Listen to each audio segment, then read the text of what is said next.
Allô, allô, belle tribu. J'arrive pour vous parler d'un autre point de lune en ce jour 14.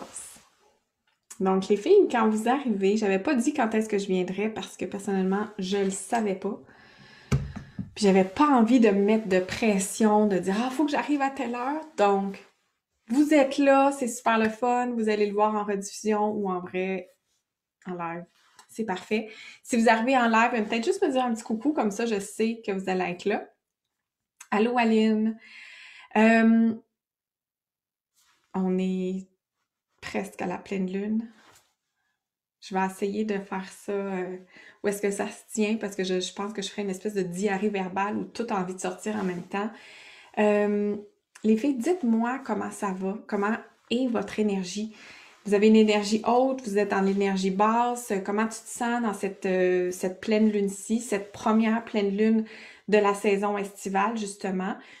Peut-être que tu te sens dans une belle stabilité, tu te sens calme, tu te sens bien, tu te sens que tu es au-dessus de tes affaires. Je compare ça des fois à du surf. Pour celles qui ont déjà fait du surf, ça peut avoir l'air de ça. Tu sais, quand tu réussis à monter sur ta planche, puis tu as un bel équilibre, puis tu es sur la vague, puis ça fait comme fou, ça va super bien. Peut-être que tu te sens comme ça. Puis peut-être que tu te sens comme complètement de l'eau par-dessus la tête, tu sais pas trop où est-ce qui est le dessus, le dessous. Ta planche de surf, elle tourne comme ça avec toi. Ça se peut que tu te sentes un petit peu comme ça aussi. Juste me dire comment tu te sens dans ton énergie. Karine, t'es all over the place, c'est fébrile. OK, c'est cool. Merci.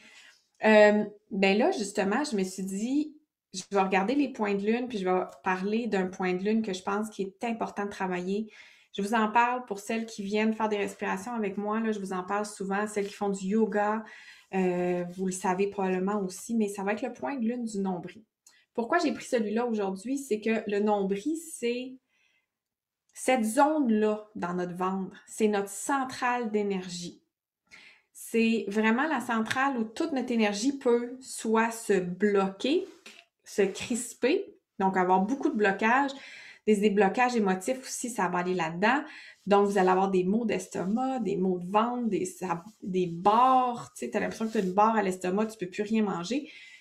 C'est ta centrale énergétique qui t'indique qu'il y a comme quelque chose qui marche pas, qu'il y a le flux d'énergie passe pas correctement. Donc, les blocages vont se mettre là, vont se cristalliser là parfois pour certaines émotions, mais c'est aussi là où tu peux aller déloger tout ce qui est bloqué par la respiration. Puis aujourd'hui, je vais vous faire respirer, les filles, on va faire ensemble une respiration de feu pour être capable justement d'aller travailler ce point de zone du nombril. Parce que ce point de lune-là, qu'est-ce qu'il fait? Tu sais, je vous ai souvent parlé du point de la polarité positive, de la polarité négative. La polarité négative, c'est pas mal. C'est vraiment que c'est un défi. C'est juste un défi pour moi. C'est quelque chose que j'ai à peut-être regarder plus en profondeur puis à me poser peut-être des bonnes questions pour justement être capable de voir c'est quoi qu'est-ce qui fait que je suis face à cette situation-là pour être capable justement d'avancer. Donc, dans le point de lune du nombril, les les deux pôles que je vais avoir, c'est dans mon espace lumière, donc la polarité positive, je vais être dans un sentiment de sécurité, de stabilité. En parallèle, si je suis dans ma polarité négative, donc le défi, je vais me sentir dans une insécurité et dans une instabilité aussi. Puis ça, les filles, là, ça va tout nous arriver, hein. La vie, là, c'est pas un examen de secondaire 5 à la fin de l'année. Tu l'as fait une fois, merci, bonsoir, c'est fini, on n'en reparle plus. C'est constant, c'est en mouvement. Donc, il y a des mois où tu vas te sentir stable, sécure, puis pourtant, le mois suivant, ou même des fois, c'est pas un mois, ça peut être une semaine ou quelques jours après, la situation de ta vie n'a pas changé, mais tu te sens instable, tu te sens insécure. Pourtant, de l'extérieur, il n'y a pas vraiment quelque chose qui a changé. Donc, il y a un courant d'énergie qu'on peut aller retravailler avec notre zone du nombril pour retrouver justement cet équilibre-là. Puis quand je me trouve dans mon point de polarité négative, donc mon défi, je le rappelle, qu'est-ce que j'ai à me poser comme question? C'est de voir, bon, de un, Qu'est-ce qui me rend instable? Qu'est-ce qui me rend insécure? Peut-être qu'il y a certaines pensées que tu nourris en toi qui fait en sorte que je me sens insécure, je m'insécurise moi-même, je me fais pas confiance, on dirait, je me parle mal, je mets une situation pire que ce qu'elle est. Peut-être que tu es instable ou insécure aussi parce que il y a peut-être des changements qui s'en viennent dans ta vie, au bureau, dans ta vie personnelle, puis que là, tu sais pas trop ce sera quoi la prochaine étape, tu sais pas trop comment ça va se passer au bureau, des certains changements, ou puis là, ça t'insécurise, puis c'est d'aller voir qu'est-ce qui m'insécurise, de un, la première des choses. Puis d'après ça, d'aller voir de quoi j'aurais besoin pour reprendre ma sécurité, mon sentiment de sécurité. Qu'est-ce qui me donne de la sécurité? Puis tu sais, la sécurité, les filles, là, c'est peut-être important aussi que tu définisses qu'est-ce que ça veut dire pour toi, la sécurité. Parce que, je vais te donner un exemple. Tu peux avoir quelqu'un qui dit, hey, moi, pour me sentir en sécurité, j'ai besoin d'avoir dans mon compte de banque 500 000 euros. En bas de ça, là, oublie ça, je suis insécure, là, je suis pas bien, ça marche pas. En bas de ça, ça marche pas. Puis il y a quelqu'un d'autre qui va dire, ben moi, pour être me sentir en sécurité, j'ai besoin, si j'ai 2000 euros ou dollars dans mon compte de banque, je suis correct. Donc, ça, je te parle de sécurité financière, mais ça peut être aussi une sécurité émotionnelle. Tu as besoin de quoi, toi, pour te sentir en sécurité? Fait que ta sécurité, ta stabilité, de pouvoir aller voir qu'est-ce qui me rend sécure, qu'est-ce qui me rend stable. Puis si à un moment donné, tu te rends compte que justement, oups, je l'ai pas, d'aller voir, ben, de quoi j'ai besoin pour la reprendre, cette stabilité-là. Tu sais, la stabilité puis la sécurité, là, c'est d'abord un sentiment intérieur. Parce que de l'extérieur, il y a plein de choses qu'on contrôle pas, il y a plein de choses qu'on contrôlera jamais de toute façon. Si on attend que l'extérieur soit parfait pour que nous, on soit en paix d'esprit, pour que nous, on soit en sécurité, mon Dieu, on le saura probablement jamais. Mais cette sécurité profonde de dire, regarde, peu importe ce qui va se passer, peu importe ce que je vais avoir à dealer ou gérer avec dans mon quotidien, je le sais que j'ai la force, j'ai la foi, que j'ai la capacité de faire face à ce qui m'adviendra, puis je vais prendre le meilleur parti de tout ça. Donc, d'aller voir, de un, les filles, qu'est-ce qui me rend insécure, qu'est-ce qui me rend instable, dans quel domaine de vie, hein? Ça veut pas dire que, tu sais, t'es peut-être instable au niveau personnel, mais t'es pas instable au niveau professionnel, t'es pas instable dans d'autres choses non plus. Donc, d'aller voir même dans quel domaine de ta vie tu te sens instable ou insécure, puis par la suite, d'aller voir, mais de quoi j'ai besoin pour reprendre de la stabilité, pour reprendre de la sécurité, pour justement que tu fasses, bon, ben, peut-être que ce que tu as besoin, c'est de te cuisiner un plat qui te fait sentir, tu sais, un plat, là, qui cocooning. Peut-être que tu as besoin de ça, puis faire, oh, ça va déjà mieux. Peut-être que tu as besoin de créer quelque chose, de dessiner, d'écrire, de courir, d'aller en nature, de méditer, de prier. Peu importe. Mais quand tu auras trouvé ce que tu as besoin pour reprendre justement le pouvoir sur ta sécurité puis ta stabilité, fais-le. Passe à l'action. OK? Ce point-là, c'est vraiment dans ça. Puis quand tu es dans un état stable, neutre, dans ta neutralité plutôt de ce point-là, c'est justement, tu vas être dans une présence où tu vas te sentir sécure, stable, mais tu vas être présente à toi-même. Donc, tu vas être présente à ce qui se passe à l'intérieur de toi. Donc, les filles, dites-moi si ça vous parle, ce que je vous dis. Dites-moi si ça résonne ou si vous avez l'impression que oui, en ce moment, dites-moi, est-ce que tu te sens stable et sécure, puis ou tu te sens plutôt en instabilité puis en insécurité. Vous me direz un petit feedback. Euh, je vous lis en même temps. Aline, tu disais énergie haute qui me pousse, oui. Puis Francine, en marée haute et en marée basse.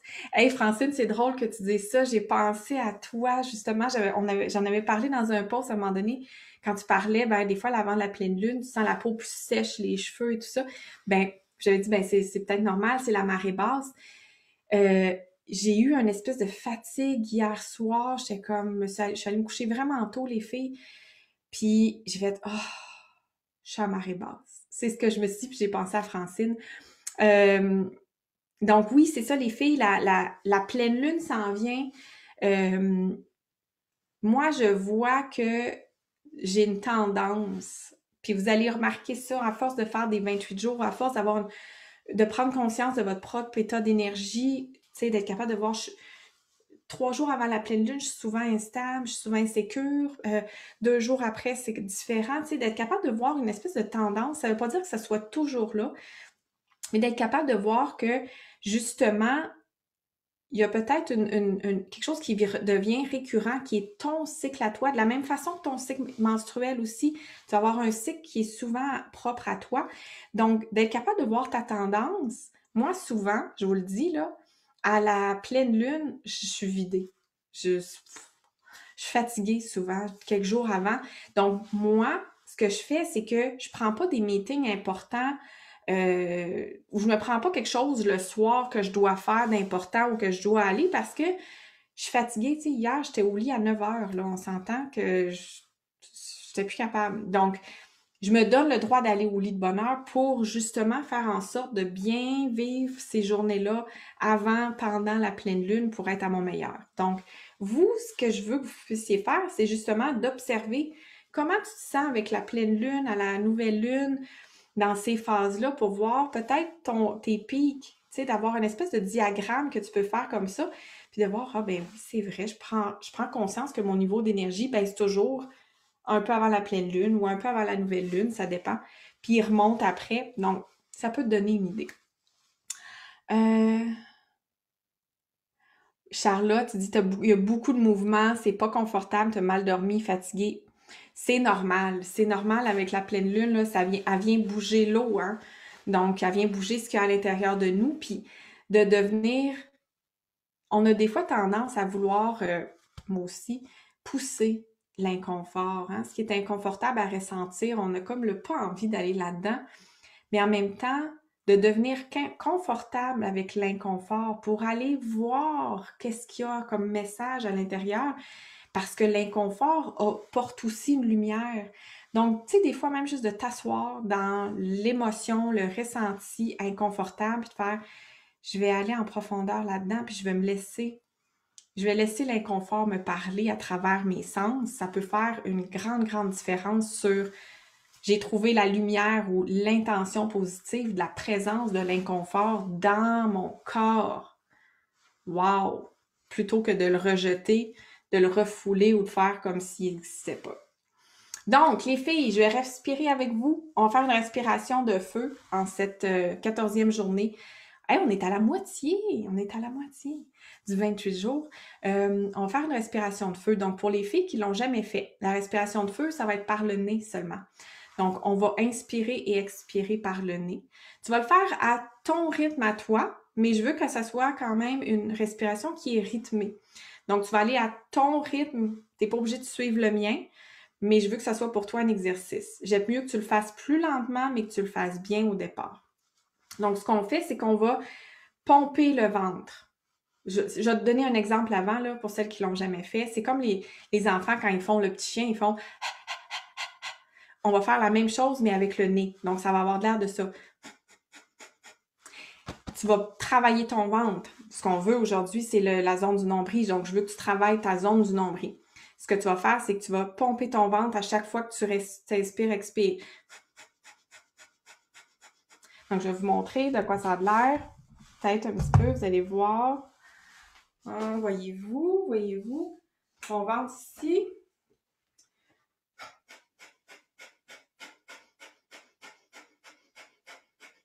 Donc, mon ventre, il pompe. Donc, ce que je veux, c'est vraiment que vous soyez en mesure de pomper. On va le faire peut-être 2 minutes. Donc, tu vas te mettre dans une posture confortable. Moi, je suis debout. Tu peux être debout. Tu peux être assise aussi. Tu vas mettre tes mains sur ton ventre au départ. Tu vas juste prendre une respiration calme, consciente pour arriver dans ton corps aujourd'hui, à ce moment-ci.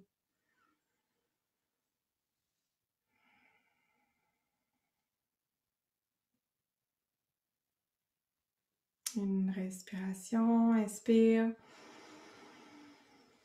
expire. Prochaine inspiration, on commence la respiration de feu.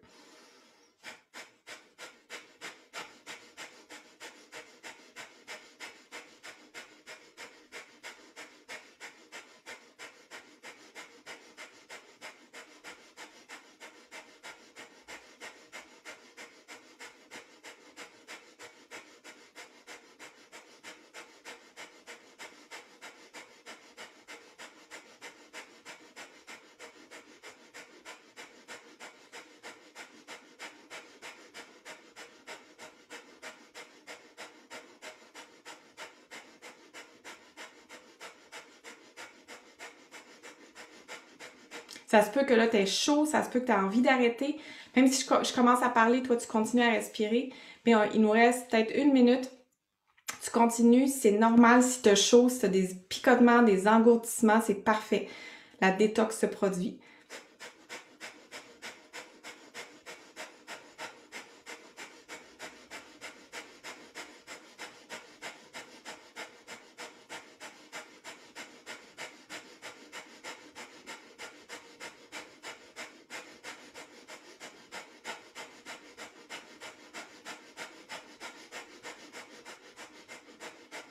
Inspire.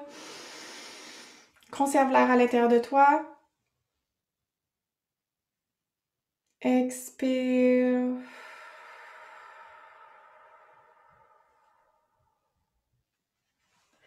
Reprends ta respiration naturelle. Observe ce qui se passe dans ton corps. Observe les sensations, peut-être le mouvement d'énergie que tu sens qui circule davantage. Tu peux sentir une chaleur, même une fraîcheur. Tu peux sentir un dégagement, une libération. Il n'y a rien que tu dois ressentir en particulier.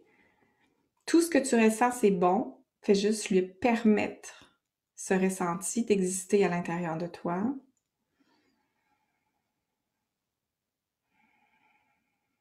La respiration va continuer à faire son effet, même si on a terminé de respirer. Donc, tu vas peut-être sentir une énergie qui remonte ou une espèce de nettoyage parce que c'est une respiration qui vient vraiment débloquer au niveau du ventre, mais qui vient aussi purifier ton système, autant tes émotions, ce que tu auras mangé, tes pensées, ça vient tout libérer, nettoyer dans ton sang aussi.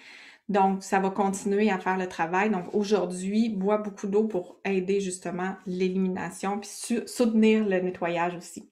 Pour celles, en parlant de boire beaucoup d'eau, les filles, je l'ai mis dans la tribu parce que c'est un rituel que j'aime toujours faire. Odi et moi, on adore ça, faire ça. Mais de faire ton eau de lune, moi, je vais aller la préparer.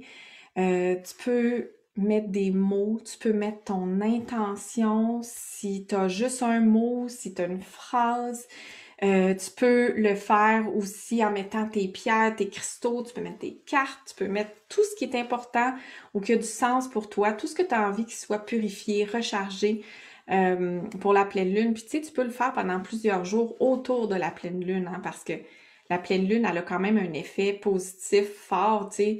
Moi, souvent, 2-3 jours avant, puis des fois 2-3 jours après, je vais faire de l'insomnie, je suis plus agitée la nuit, donc, tu sais, la présence de la pleine lune, on peut la sentir. Donc, je vous le dis, les filles, parce que chaque mois, on reçoit, Odi et moi, plein de questions super drôles, puis ils nous font vraiment rire.